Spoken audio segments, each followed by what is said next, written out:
되는 건가요? 빨간 불이 안 들어와서. 들어오나요? 예. 그 요 본문에 앞서 있는 본문은 오늘 이제 그 본문을 해야 되는데 거기는 성찬과 관련되어 있는 말씀이기 때문에 이제 나중에 우리가 성찬 때 보기로 하고요. 오늘은 이 오늘 읽은 본문 베드로가 이제 3번 부인하리라 이렇게 되어 있는 본문을 강서를 하도록 하겠습니다.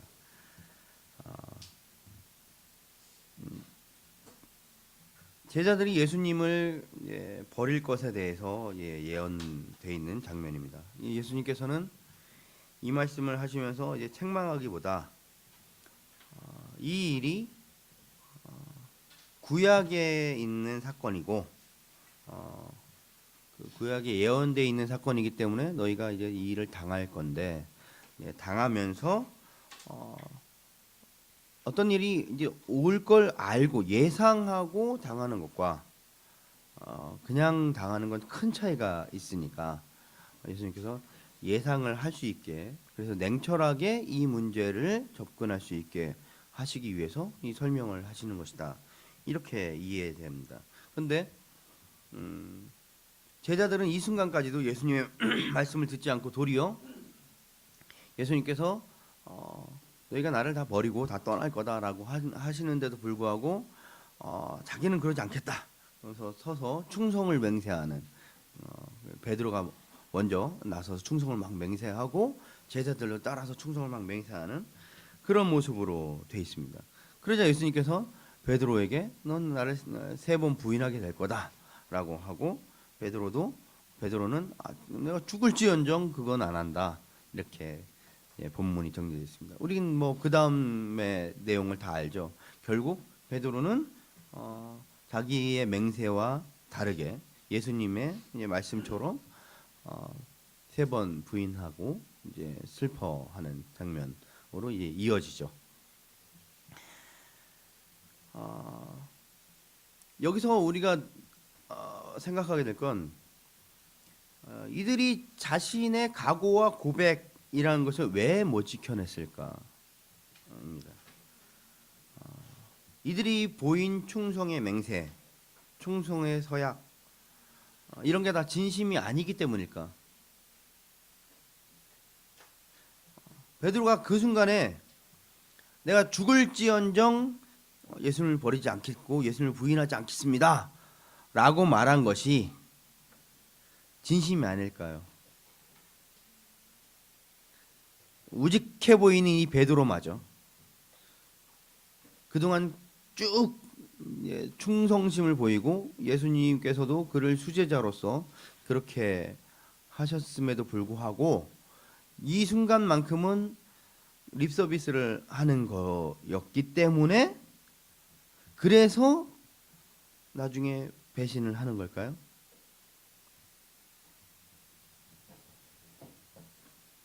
우린 쉽게 내가 진심이냐 아니냐의 문제를 가지고 이야기하기를 바랍니다.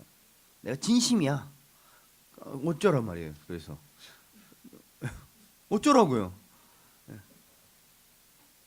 내가 진심이야라는 말을 통해서 뭘 하고자 하는 거예요? 진심이면 다 되는가? 지금 제자들이 진심이 아니기 때문에 배신하고 돌아선 게 아니라는 걸 분명히 우리가 성경을 통해서 이해할 수 있잖아요. 베드로가 여기서 얼마나 진심을 보이고 있는지 우리는 다 알 수 있습니다. 나중에 이제 뒤에 가면 예수님을 잡으러 이제 군사들이 와요. 거기에 대해서 베드로가 어떻게 해요? 이제 칼을 빼죠. 칼을 빼서 말고라는 사람이 귀를 탁 자르면서 저항을 합니다. 할만해서 했을까요? 아니요. 거기에 온 군사들을 표현할 때 이제 큰 무리다 이렇게 표현을. 예수님을 잡으러 한 100명이 온 게 아니에요. 그래서 제자들이 나서서 저항을 하고 그래서 이길 수 있는 상황이 아니에요. 제자들이요? 칼 2개 갖고 있었어요. 그 중에 하나를 베드로가 갖고 있는 거죠. 예.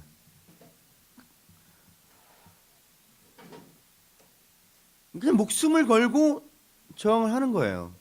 큰 무리가 왔단 말이에요. 큰 무리가. 한 100명 가까이 왔겠죠. 예. 거기에 베드로 혼자 칼을 빼들고 탁 나서서 그런데 이 사람 보고 진심이 아니다라고 말할 거예요. 여러분 이 사람보다 더 진심일 수 있어요?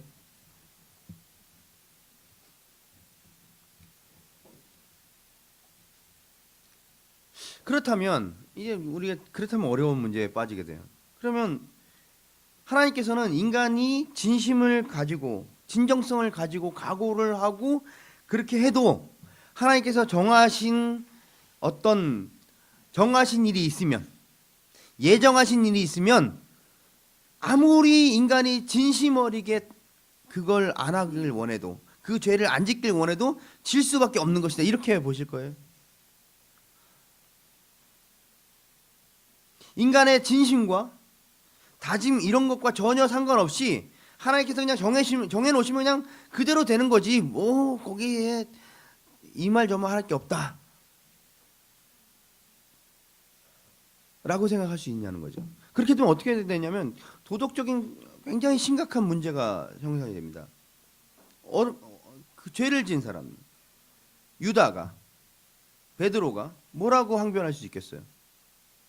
난 진심을 가지고 있었는데 결국 이 진심을 다 꺾어서 나를 그렇게 죄를 짓는 대로 몰아간 분이 하나님 당신 아닙니까? 라고 손가락질 할 거 아니에요.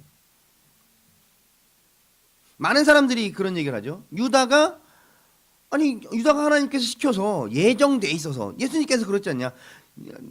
예수님을 팔게 돼 있는 사람이라고. 그 예정돼 있어서 유다가 예수님을 판 거지. 사실 예수님을 유다가 팔고 싶지 않았는데 하나님께서 정해놓고서 판 건데 어떻게 유다한테 그런 책임을 지라고 하느냐라는 것이 세상 사람들이 가지고 있는 생각이란 말이죠. 근데 제가 그게 얼마나 허황된 생각인지를 이제 유다를 이제 설명하면서 이제 다 이렇게 납득이 되셨을 거예요. 유다의 경우에 그렇죠? 유다는 예정돼 있기 때문이 아니고 지가 나쁜 놈이었잖아요. 그죠? 예. 확인이 됐죠? 거기에서 아직 확인이 안 되신 분 없으시죠? 예, 확인이 안 되셨으면 나중에 강서를 이제 녹화를 한 거 다시 한번 보십시오. 근데 베드로는 진심이잖아요. 이렇게 유다에 대해서는 뭐 워낙에 도둑놈이었다고 하고 실제로 도둑질도 많이 해서 그렇게 수도권 가까운 이제 근교 농업을 하기 위해서 이제 거대한 농장도 사놓고 막 이런 거잖아요, 그죠? 근데 베드로는 처음부터 끝까지 지금 죽을 고생을 하고 그러고선 있는데 이 사람의 진심만큼은 받아주셔야 되는데 이 사람에 대해서도 예수님께서 뭐라면 네가 나를 3번 부인하리라 라고 하셨고 실제로 베드로는 안 하겠다고 넌 할 거다라고 하고 이렇게 했는데 예수님이 맞았단 말이죠. 그럼 베드로의 입장에서 아니 나는 진심이었는데 당신이 그렇게 정해놔서 이렇게 된 걸 가지고 나한테 뭐라 하실래요? 라고 따질 수 있다는 거죠.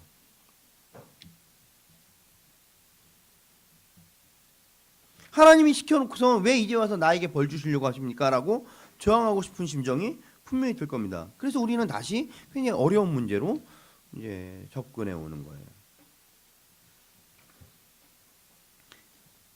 하나님께서 정해놔서 내가 죄를 진 겁니다라고 하는 건 이건 운명론입니다. 그렇죠?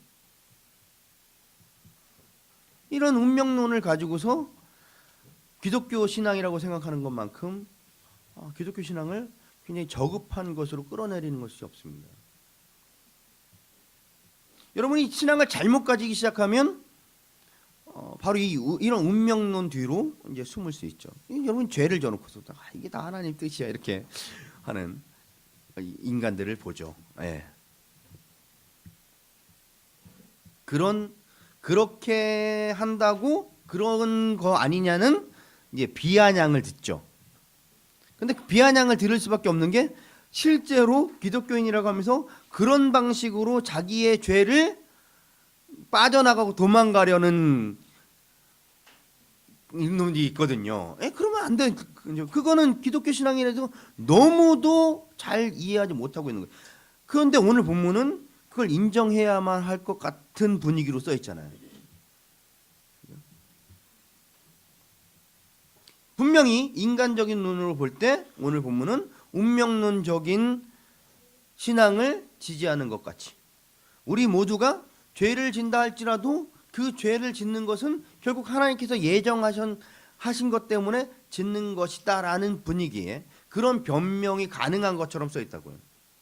과연 그럼 오늘 본문은 운명론에 관련되어 있는 운명적인 사건인가? 도무지 베드로는 그럴 마음이 없었는데 진심이었는데 그 진심이었는데도 불구하고 하나님께서 찍어 눌러서 넌 그렇게 해라 라서 한 건가? 이 사람은 마음이 전혀 없는데 그걸 이제 살펴봐야죠. 오늘 본문은 사복음서가 다 기록하고 있습니다. 그 중에서 가장 상세하게 기록하고 있는 것이 누가입니다. 그래서 누가복음을 참조하고 누가복음에 있는 내용을 좀 더 보도록 할 겁니다. 누가복음 22장 31절에서 38절입니다. 누가 큰 소리로 한번 읽어주시겠어요? 누가복음을 큰 소리로 읽으면 누가 되는 거죠?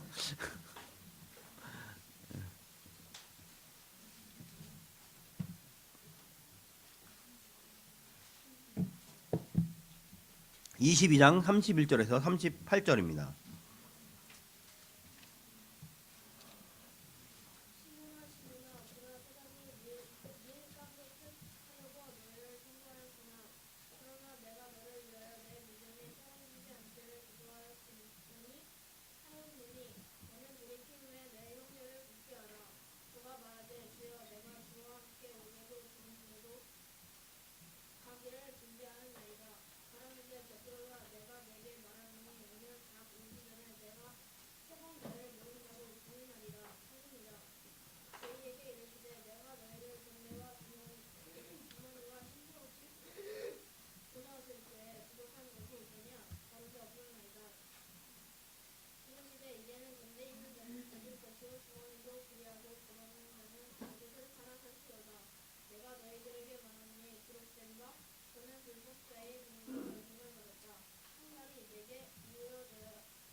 예, 여기에서 이제 제자들에게 전도 여행 때 너희가 부족한 게 있더냐라고 이제 전도 여행 때의 기억을 이제 되물으시는 장면이 이제 나옵니다.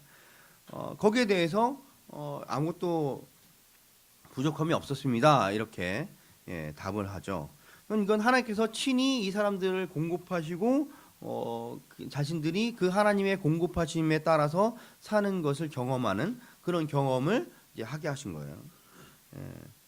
그리고 또한 예수님을 쫓아다니면서 수많은 기적들을 보고 그렇게 진행해 왔어요. 이걸 통해서 이 사람들이 하나님의 은혜를 충분히 맛봤습니다. 하나님께서는 필요할 때 늘 모든 것을 주시는 분이시다. 그리고 그 주시는 한계가 인간적인 사고와 인간적인 어떤 것들을 넘어서서 또 하나님께서 베푸시고 그런 능력이 있으시다라는 것을 충분히 경험한 그런 과정들이었단 말이죠. 이 과정을 통해서 그 은혜를 맛봤으면 이제 그 은혜에 걸맞게 성장해야 되는 거예요. 그래서 그 전에는 전대도 없이 지팡이도 없이 검도 없이 그렇게 전도 여행을 가고 그렇게 삶을 경영해 왔다 할지라도 그렇게 어린아이를 돌보듯이 그렇게 이끌어 오셨다 할지라도 이제 그런 은혜의 경험들을 통해서 장성해서 이제 그런 그런 것에 의지하지 않고 독립적이고 독자적인 자존한 사람으로서의 삶을, 그런 모습을 가지고 그렇게 자기를 경영해 나가는 그런 자로 서란 말이죠. 이게 그 말씀이란 말이죠. 특히 검을 사라, 검을 가져라 라는 말씀은 매우 은유적인 말씀으로서 너희들이 하나님께서 주시는 공급하시는 것을 어린아이가 젖 먹듯이 그렇게 따박따박 얻어먹지만 말고 이제 영적인 사람으로서 영적인 전투에 나가서 용감히 싸울 수 있을 만한 준비를 해라라는 말씀입니다. 그 전에 어린아이가 그냥 앉아서 공급을 받듯이 그렇게만 살아오던 것을 이제 돌이켜서 삶을 어른처럼, 전대를 생각해보세요. 어른만이 통장이 필요합니다. 어린애들은 돈이 필요 없어요. 제가 누누이 보지만요, 애들을 망치는 건요 부모가 돈을 주기 때문에 그렇거든요. 제가 왜 담배를 안 폈을까? 담배를 피는 애들을 통해서 제가 왜 담배를 안 폈을까 고민을 해봤어요. 이유는 하나더라고요. 그 당시에 제 생각에 이유는 하나더라고요. 돈이 없는 거예요. 담배를 피기 시작하면 담배값이 어디 있어요? 다른 애들은 돈이 있는 거예요. 그 돈 어디서 났겠어요? 엄마한테 훔쳤겠어요? 다 엄마 아빠가 준 돈이라니까요. 엄마 아빠가 돈을 줘놓고 뭐라 그래요? 걔한테 넌 왜 담배 피니? 이러는 거거든요. 저희 부모님처럼 돈을 안 주면 담배를 어떻게 펴요? 그쵸, 정민군? 그렇잖아요. 생각하기에 그렇다는 거죠. 생각하기에. 그죠? 예. 생각하기에 그렇잖아요. 어떻게 담배를 필 거예요? 어떻게? 예? 그죠? 예. 돈을 줘놓고서 PC방 가지 마라. 돈을 줘놓고서 담배를 피지 마라. 돈을 줘놓고서 여자친구 사귀지 마라. 이런 거죠. 방법이 없는 거잖아. 예? 돈을 안 주면 그 모든 것들을 안 해도 돼. 그렇잖아요. 돈만 안 주면 그 모든 게 없어도 된다니까. 그 말은 왜 해요? 입 아프게. PC방을 왜 가지 마라 그래요? 그냥 돈을 안 주면 PC방을 어떻게 가냐니까. 예. 그러니까 애들한테 돈이 필요 없습니다. 예. 절대로 돈을 주지 마십시오. 돈을 줘봐야 걔들이 할 짓이라고서는 우리가 싫어하는 짓밖에 없어요. 걔들이 돈을 준다고 해서 그걸로 책을 사가지고 열심히 공부하는 데 쓰겠습니까? 걔들이 돈을 준다고 해서 돈을 꼬박꼬박 모아가지고 학원을 등록하겠어요? 학원을 등록해도 뭐 이런 학원을 등록하지. 우리가 생각하는 그런 방식의 학원은 절대 등록하지 않습니다. 그건 어떻게 돼요? 철저히 우리한테 또 타가죠. 타가서 뭐 해요? 딴짓한다고 그러죠. 딴짓한다고. 타가서 또 그걸 타가서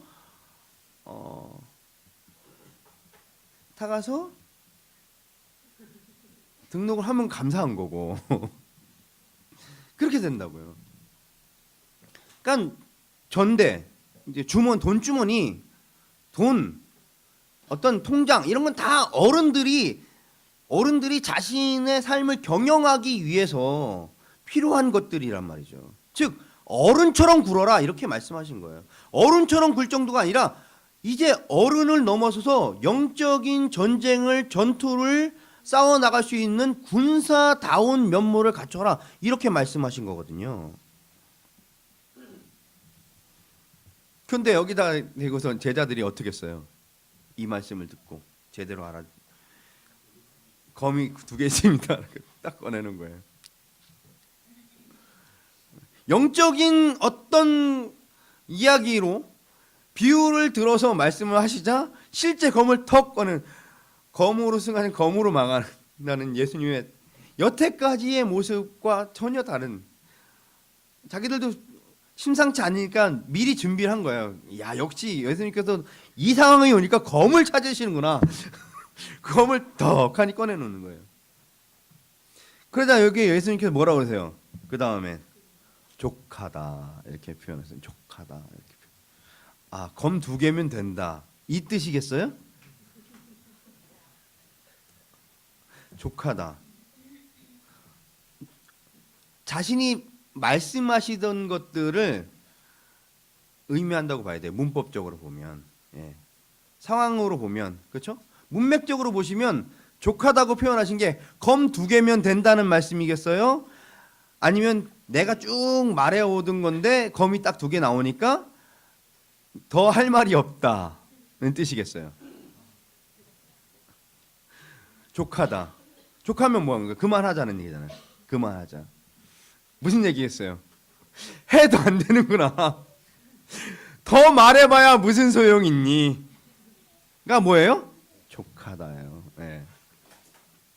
이게 성경이 말씀이고 그 말씀을 알아들으려고 하면요 되게 쉽게 이해할 수 있어요. 족하다는 거예요. 족한 거예요. 즉 충분하다는 얘기가 아니라 내가 말하는 걸 더 말해봐야 소용없으니까 이제 그만하자. 니들이랑 말하면 입 아프다. 이 얘기를 하신 거예요. 해봐야 이해가 되는 것이 아니라 전달이 되는 것이 아니라 뭐 가면 갈수록 산으로 가는 거예요. 예.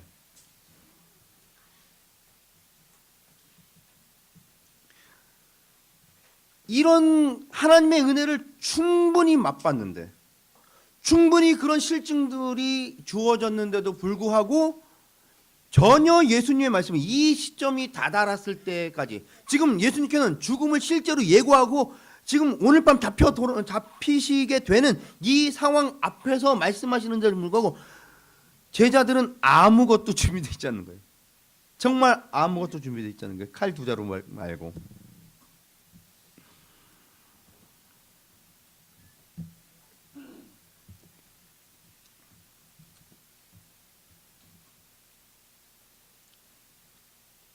하나님께서 은혜를 주실 때는 그 은혜가 이 사람들 받은 사람들에게 어떤 효력을 발생해야 됩니다. 은혜가 주어지면 공짜다. 아싸. 지갑 주순 것 같은 심정이 먼저인 거예요, 지금. 내가 은혜라는 건 그렇잖아요. 내가 노력하지 않은 것을 주시는 게 은혜란 말이죠. 그럼 노력하지 않은 것을 주시면 우리의 사고 속에는 뭐냐면 공짜다라는 생각이 드는 거예요. 아싸, 이거밖에 없는 거예요. 근데 은혜를 주셔서 우리에게 그런 실증을 주시고 기적을 주시고 은혜를 베푸시고 그래서 우리의 삶에 무언가 우리가 노력하지 않은 좋은 것을 우리에게 주시면 그럼 우린 생각을 해야 돼요. 왜 주셨을까? 왜 주셨을까? 근데 여러분 그 애들은 뭘 할 게 없어요. 여러분도 다 그런 거예요. 그러니까 애들에게 돈을 주면 애들이 자기가 노력하지 않은데 준 돈이니까 왜 주셨을까 이렇게 생각해야 될 거 아니에요, 그죠? 그러길 바라고 주는 거잖아요, 사실은. 예? 근데 애들은 그런 생각이 없잖아요. 아싸, 돈 생겼다. PC방 가야지. 야, 담배 떨어졌는데 담배 사야지. 이렇게 가는 거잖아요. 우리도 똑같은 거예요. 하나님 앞에 하나님께서 우리에게 은혜를 베푸시면 그 은혜가 왜 주셨을까? 라고 자연스럽게 정리되어야 되는데 그게 아니라 좋은 걸 공짜로 생겼네. 그동안 이 사람들을 이끌어오면서 이 제자들을 이끌어오면서 예수님께서 수많은 기적과 이적을 베푸시고 실제로 자기들이 전도여행을 다니면서도 어마어마한 은혜를 받았단 말이에요. 없는데도 불구하고 아무것도 없이 떠났음에도 불구하고 자기들 앞에서 병자가 낫고 귀신이 도망가고 이런 경험들 충분히 한 거예요. 자신의 삶의 실제적인 경험들. 근데 그것이 실력으로 하나도 안 쌓아지고 예수님 옆에만 있으면 그럼 되겠네. 예수님 옆에만 있으면 이스라엘 지금 못된 놈들을 다 쓸어내버리고 예수님이 왕이 되고 나는 거기에 뭐 고관 대신이 돼서 그래서 남은 인생 편하게 살겠네라는 생각을 하고 있다고요.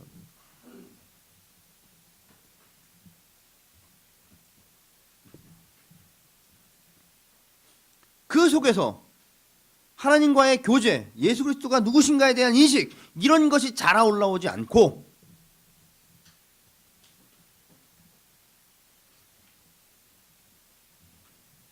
그래서 지금 제자들은 이 위험한 순간에 와서 자기 실력이 하나도 없는 상태가 되는 거예요. 사단이 밀가부르듯 이 사람들을 청구했다, 이렇게 표현하고 있는데요. 밀가부르듯 이 사람들을 청구할 수 있는 사단에게 그런 권리가 있는 거예요. 원문의 뜻으로 그러면 취득했다 이거예요. 사단이 이 사람들 장악했다는 뜻이 아니에요. 장악한 건 이제 그 유다 같은 경우에가 그렇죠. 예. 사단의 뜻과 자기의 뜻이 이제 구분이 안 되게 걸어가는 거잖아요. 그렇죠? 예. 그게 장악되는 거고요. 여기서의 사단이 밀가부르하려고 너희를 청구했다는 표현은요, 이런 거거든요.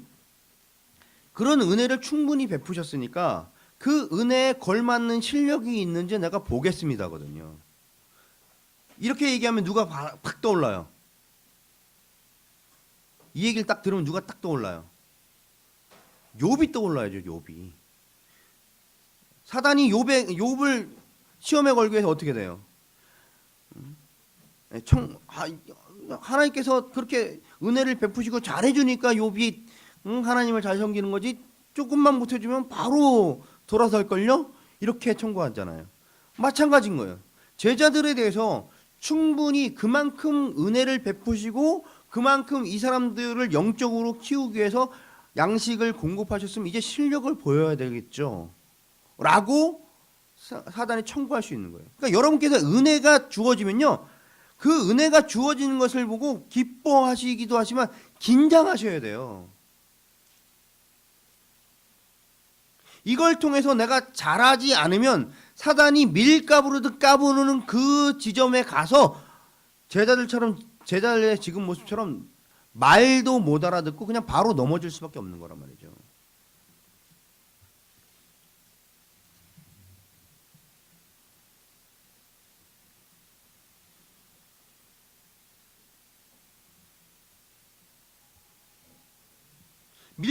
까부르기 위해서 제자들을 청구합니다. 근데 그 청구하는 게 그냥 쭉 가는데 그냥 나태하다고 청구하는 것, 그런 거일 수도 있지만 그거 너머에 분명한 어떤 문제가 도출되게 있어요. 가면서 자라야 되는데 안 자라면 결국 문제를 야기하게 돼 있어요. 자기가 아무리 자기를 속이고 남을 속이고 그렇게 나간다고 할지라도 어느 시점이 되면 분명히 자기가 드러나고 자기 존재 증명이 돼버리는 거거든요. 제자들이 지금 그런 겁니다. 예수님께서 지금 은혜를 계속 베풀어 주셨기 때문에 그 은혜를 따라오면서, 그러면서 예수님이 말씀하신 것이 무엇인가를 잘 들었다면 3년 내내 가르치셨기 때문에 그 중에 전부는 아니어도 최소한 베드로, 요한, 야고보 정도는 알아들었어야 되는 시점이라고요. 알아들었어야 하는 시점.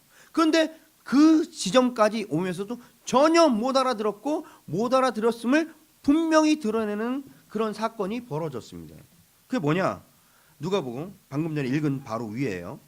22장 24절부터 27절입니다.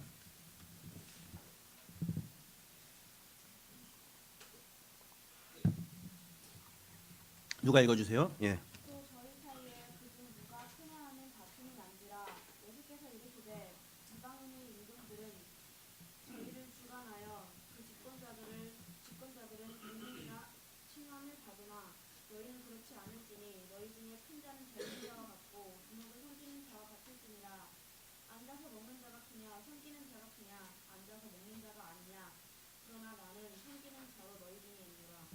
지금 여기에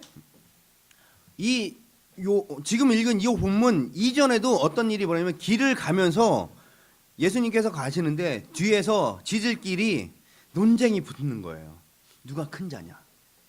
근데 논쟁이 붙는데 해결이 안 나서 지금은 어떻게 됐냐면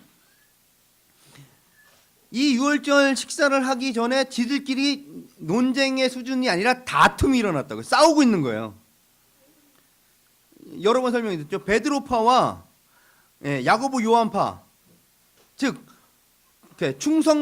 충성파와 친인척파가 둘이서 싸우고 있는 거예요.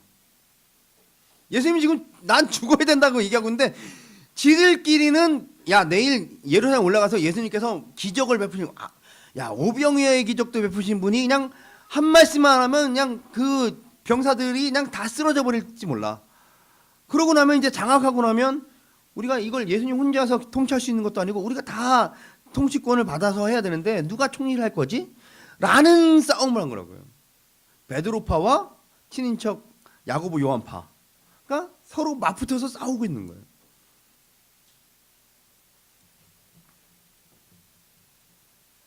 지금 예수님께서는 당신이 돌아가시기 전에 이 당신의 죽음에 대한 설명과 그 의미를 충분히 인식시킬 뿐 아니라 만대의 일을 교회들에게 주실 성찬을 제정하셔야 되는데 그런 자리에서 지들끼리 지지고 싸움이 일어난 거예요.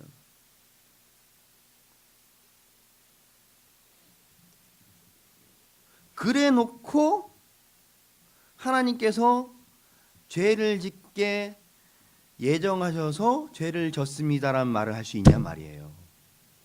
제가 지금 설교하고자 하는 내용은 이 제자들은 자신들이 시험에 들 수밖에 없는 분명한 이유를 갖고 있는 겁니다.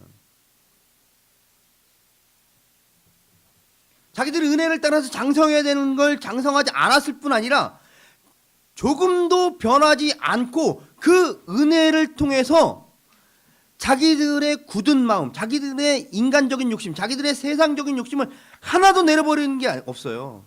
자기들은 그러죠. 아니요, 제가 이 세상을 이렇게 살을 수 있었는데 예수님을 섬기면서 이렇게 나간 거 이거 자체가 벌써 희생이 아닙니까? 이거 자체가 벌써 내가 예수를 잘 믿는 거 아닙니까? 이거 자체가 뭔가 내가 다른 사람과 다른 거 아닙니까? 라고 말하고 있는데 예수님께서는 그렇게 말씀하신 게 아니에요. 야, 줄만 바꿨지 네가 뭐가 바뀌었냐 이거지.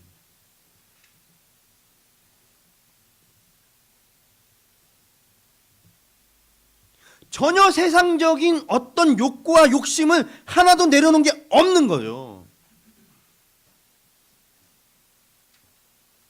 저쪽 라인을 따라가는 인간들은 나쁜 인간들이고 예수님을 따라오는 인간들은 괜찮은 인간들이라는 이런 이분적 구조를 가지고서 그렇게 평가하고 있는 거예요. 아니요, 니들을 봐라 이거. 니들 속에 있는 걸 봐라. 결국 내가 정권을 장악한다면 만약에 예수님께서 정권을 장악한다면 만약에 그러면 그 혁명의 열매라는 것을 과연 의와 거룩을 위해서 니들이 쓸 수 있는 인간이야 이거예요.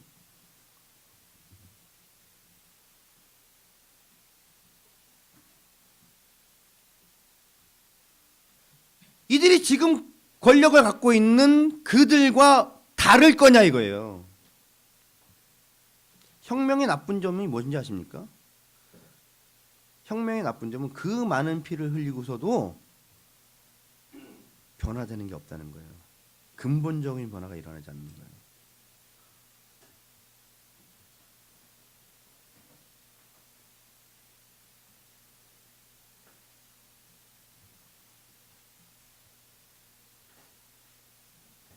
근본적인 변화가 일어나지 않는 거예요. 권력을 가진 자의 그 구성체만 달라질 뿐.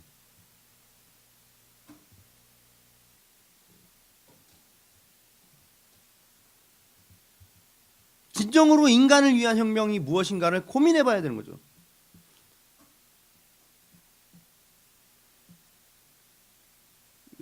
그래서 엘룰은 이제 사랑의 폭력, 사랑의 혁명 이런 표현을 쓰는 거거든요.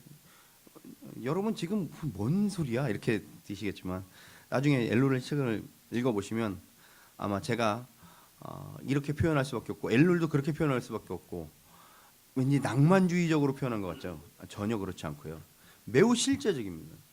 결국 혁명을 하려면 인간을 위한 혁명이어야 되고 그것이 무엇인지 고민해야 되고 폭력을 쓰려면 사랑의 폭력을 써야 되거든요.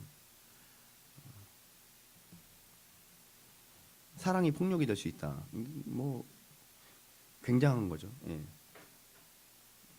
사랑의 매를 얘기하는 게 아니에요.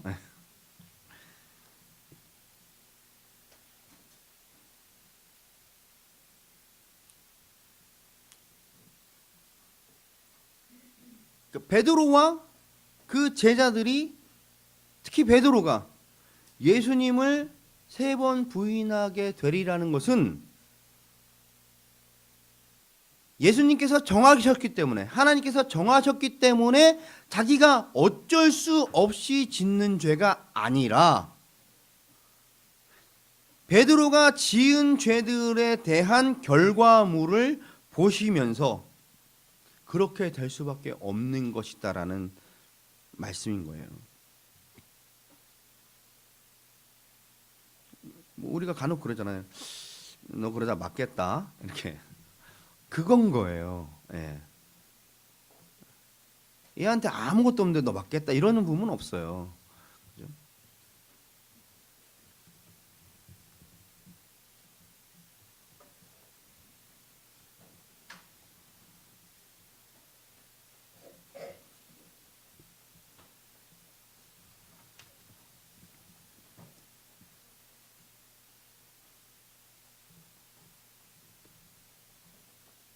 우리가 역사의 진행 속에서 한 개인이 얼마나 대단한 힘을 가질 거라고, 그 역사의 거대한 흐름 앞에서 나의 결단과 진심과 노력이 뭔가를 변하게 할 거라고 생각합니까?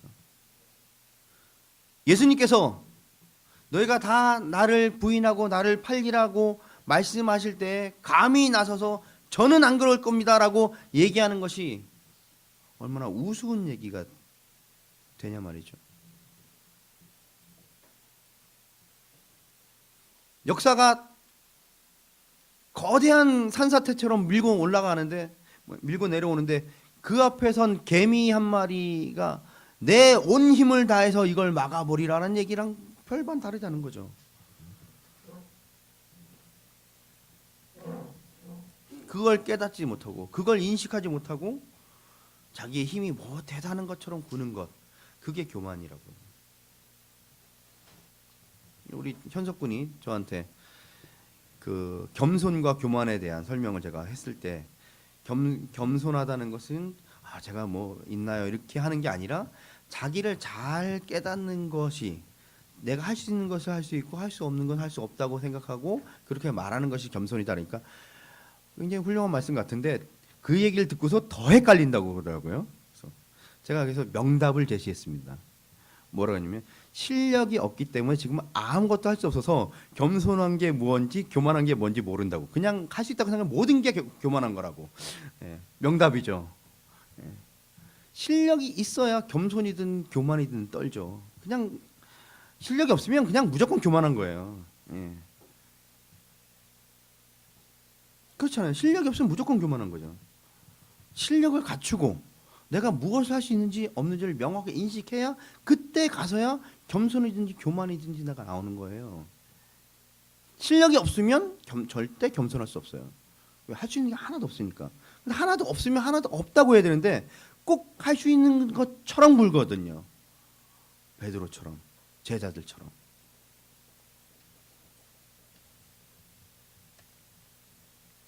그럼에도 불구하고 예수님께서는 이런 제자들에게 그냥 내버려 두지 않고 은혜를 베풀어 주시는 거예요. 어떤 은혜를 베풀어 주시냐면, 시험에 들지 않도록 깨어 있어라 라는 말씀을 주세요. 이렇게 3번 부인하리라 이렇게 말씀하셔놓고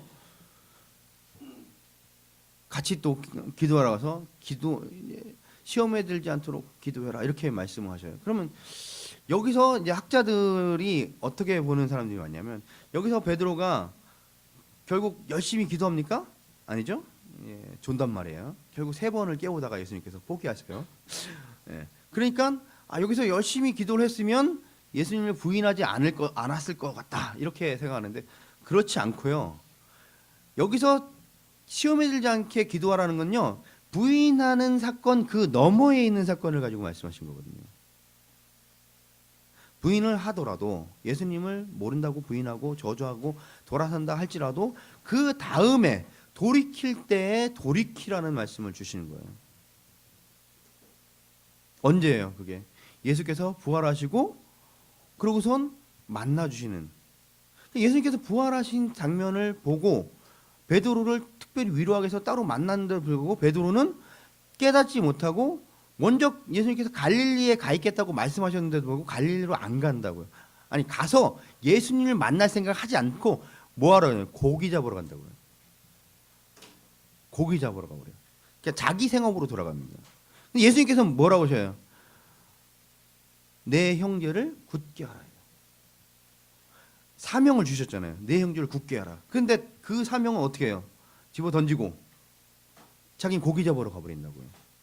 즉 네가 그렇게 해서 결국 시험에 들고 나락에 떨어져서 나를 부인한다 할지라도 그것으로 말미암아서 주저앉지 말고 새롭게 일어나서 내 형제들 제자들을 이끌어 가라라고 사명을 주셨는데 그것조차도 안 하는 거예요. 베드로가. 그거는 안 하려고 안 한 게 아니라 자기가 너무 큰 죄를 저질렀다고 생각해서 못 하는 거거든요. 그걸 보시면서 예수님께서 시험에 빠졌다가 넘어졌다가 다시 일어나서 그냥 있지 말고 내 형제를 돌봐라, 이끌어라 라는 명령을 내리신 거예요. 그런데 그마저도 안 해서 어떻게 해요? 예수님께서 직접 찾아가셔서 내 양을 먹여라. 그렇게 따로 또 말씀을 하셨다고.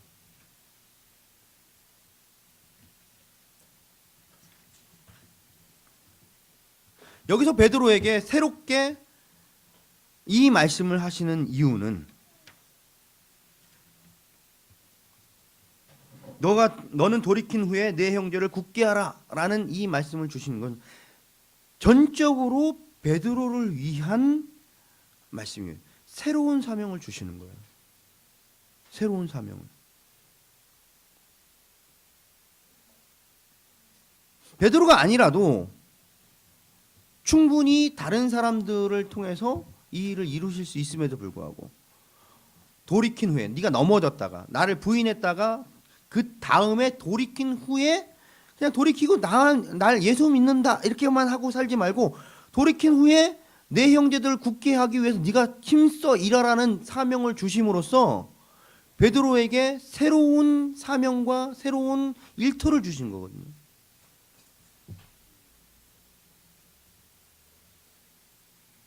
즉 우리에게 사명을 주시는 것은 예수님이 필요해서 하나님께서 우리가 필요해서가 아니라 전적으로 우리를 위해서라고요.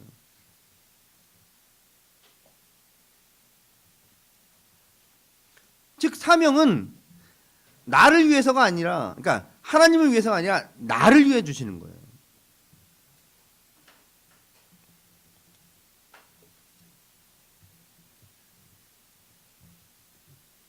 그렇게 새로운 사명을 맡기셨음에도 불구하고 이것조차도 제대로 듣질 않는 거죠. 돌이킨 후에 형제를 굳게 하라. 난 돌이킬 짓을 안 한다니까. 예수님이 난 돌이킬 짓을 안 할 거예요. 난 죽으면 죽었지 돌이킬 짓을 안 합니다. 라고 한 거예요. 거기에 예수님께서 참 그래 그래도 돌이킨 후에 그래 돌이킨 후에 좀 하자 이렇게 제가 뭐 많이 이제 경험하는 바죠. 예. 제가 아무리 얘기를 해도 안 가본 거고 안 해본 장사라 이해를 못 하시는 분들이 많습니다. 돌이킨 후에 형제를 굳게 하는 사명을 감당하기 위해서 또 움직이는 거예요. 그게 자신을 살게 하는 것이고 자기를 그리스도로부터 떨어지지 않게 하는 힘이 되는 겁니다. 그게 예수님께서 우리에게 베푸신 은혜인 거예요. 자, 이렇게 오늘 본문을 통해서 우리가 자칫 운명론적인 이해, 운명론적인 신앙이라는 것을 가지고 자기를 변명하거나 합리화하는 그런 태도를 보이기가 쉬운데 그게 결코 아니고 그 속에 충분히 자신의 죄가 자신의 잘못이 존재할 뿐 아니라 그것을 돌이킬 수 있는 기회를 주셨고 아니 더 나아가서 그것에 의해서 돌이키지 못해서 넘어진다 할지라도 그 넘어짐 이후에라도 그리스도께서 이 사람들을 붙잡아내기 위해서 새로운 사명을 주신다는 사실을 확인해야 됩니다. 이걸 믿으셔야 됩니다. 혹여라도 여러분 마음 가운데에서 내가 무슨 죄를 저지르고 이거 다 하나님께서 뭐 그러신 거야 라는 생각을 이제 조금이라도 가지면 그건 제가 가르친 바가 아니죠. 분명히 그건 성경이 가르치는 바가 아닙니다. 그냥 여러분 마음속에서 만들어내는 죄악의 쓴 뿌리가 만들어내는 어떤 변명에 불과한 겁니다. 혹여라도 그 마음을 버리십시오. 그런 생각 자체를 지우십시오. 더 나아가서 은혜가 우리에게 왔을 때 그 은혜가 우리를 어디로 걸어가게 하는가를 중심으로 보셔야지. 와, 이게 얼마짜리야. 와, 이렇게 좋은 게 떨어지다니. 이런 공짜가 오다니 라는 생각을 하시는 순간 여러분은 조만간 넘어질 수밖에 없습니다. 은혜가 우리에게 요구하는 방향으로 걸어 나가야 됩니다. 그 일에 실패하지 마십시오. 정신을 놓지 마십시오.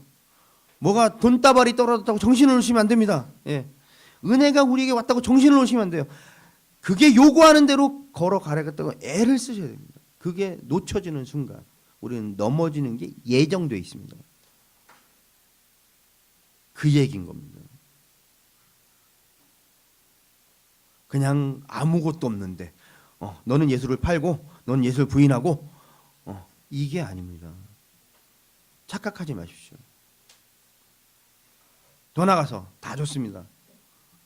은혜가 왜 왔는지도 모르고 펄펄 뛰고 좋아하다가 다 까먹고 그래 좋습니다. 그렇다 할지라도 그리스도께서 그냥 내버려서 구석탱이로 몰아내시는 것이 아니라 다시 기회를 주셔서 다시 새로운 사명을 주셔서 다시 쓰신단 말이죠. 그게 베드로만 그렇게 하시는 게 아니라 우리 모두에게 그런 은혜를 베푸셔요. 왜요? 우리 자식이 뭐 하나 잘못했다고 갖다 버립니까? 그런 일은 없습니다.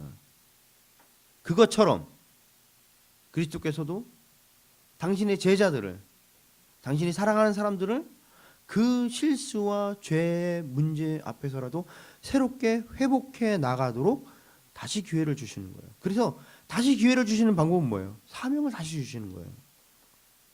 여기에 귀를 기울이고 내게 새로운, 내가 넘어져서 엎어져 있다 할지라도 그 엎어진 상태에서 그냥 끝나는 게 아니라 새로운 사명을 주신 것이 무엇인가 확인하고 그걸 향해서 내가 죽어 마땅하지만 넘어져서 엎어져서 고통 속에 그냥 생을 끝나는 게 마땅하지만 그런데도 불구하고 내게 이 사명을 주셨으니까 어쩔 수 없이 이거라도 해야 하겠다는 심정으로 일어나시란 말이에요. 그걸로 인생을 사는 거예요. 그걸로 인생을 살 때에 오히려 더 깊은 신앙인이 되는 거예요. 더 고도한 신앙애로 나가는 거예요. 무슨 십자가라고 하셨죠? 공허한 십자가. 공허한 십자가. 우리 최 집사님한테 들은 얘기지만 거기에서의 사람들도 그런 과거의 제가 그 사람들을 오늘 굉장한 인격애로 몰아가는 거거든요. 많은 사람들이 그렇습니다. 많은 사람들이 Amazing Grace 이 찬송 지은 사람이 노예 선장이었다는 거 아니에요.